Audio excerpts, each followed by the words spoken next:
Guys, pag gusto nyo ng gulay na makulay at mukhang sariwa pa kahit siya ay luto na, ganyan lang po ang gawin nyo. Ilagay nyo lang po sa water na may ice. Ayan. Hindi po siya mukhang lalaga.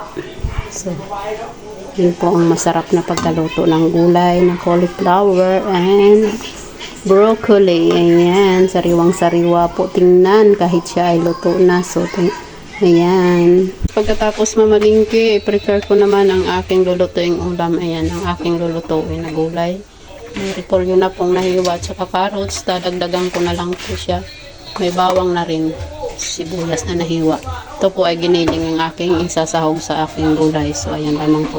Pakulo na ako dyan ng tubig na pinainit. Tapos, ilalagay ko na po yung broccoli at saka yung cauliflower na inuna ko na po yung carrots dyan saka yung tangkay ng broccoli. So yan, ilalagay ko na po yan. Antayin ko lang po siyang kumulo ng konti na guys. Kumulo na, syempre tatanggalin ko na po yan para hindi siya masyadong malaga, and ilagay ko naman po siya sa may ice na tubig para malutong lang po yung ating gulay, para hindi siya mukhang lagang gulay. So, para mas malutong, mas masarap po. Ayan po ang itsura niya pag nababad po sa ice ang gulay, na kahit luto na mukhang sariwa pa rin po siya. So, maganda pa rin po ang kulay niya. Diba? Para siyang sariwa pa rin kahit luto na po siya. Ayan naman po, binisa ko na yung bawang at saka yung giniling po na salt. Ayan, yung sibuyas na rin po yan. Hintayin ko lang po yan mag-brown ng konti. Saka ko igigisa yung gulay na tinanggal ko po at nilagay ko sa water na may ice.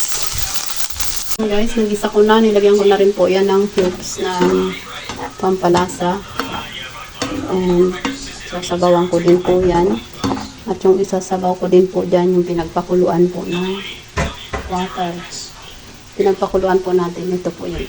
And so, konti lang po para lalagyan din po natin ng soy sauce. Lagyan natin ng konting soy sauce. And lalagyan ko rin po siya ng oyster sauce.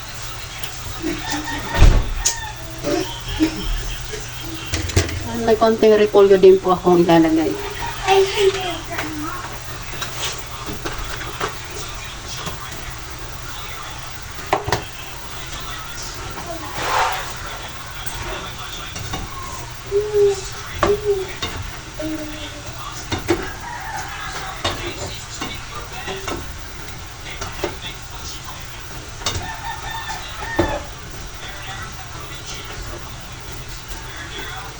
Halo-haluin lang natin.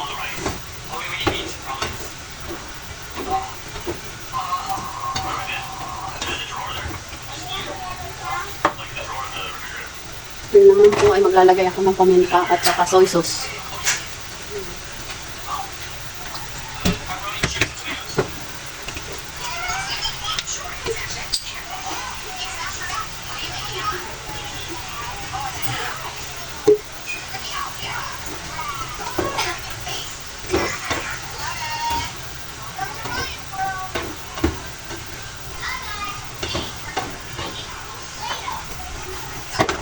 Pakuluin ko lang po ng konti. Ayan na guys, luto na siya guys. Oh, mukhang sariwa pa din kahit siya ay luto na. So, napakakulay niya po. Titikman ko na po siya. Gani. Wow. So, ayan na guys. Saktong-sakto ito sa mga nagda-diet guys. Kasi healthy na. Ayan, healthy na siya. Oh, pagka nagda-diet po kasi itong cauliflower, hindi na po kayong hindi mag-rice. Yan na po ang pinaka-rice niya.